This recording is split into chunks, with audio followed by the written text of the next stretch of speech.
Today we talk about how can you save contact number on your Whoscall app.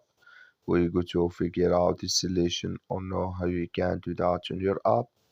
So you just follow this ways, then it's going to work with you. So all you have to do now, you just go here, you go above this sign, click on it. So then it's going to show for you a list like this. Then all you have to do now, you just click here on settings, you just click on it here. So then you come to disappear, it's going to show for you like this.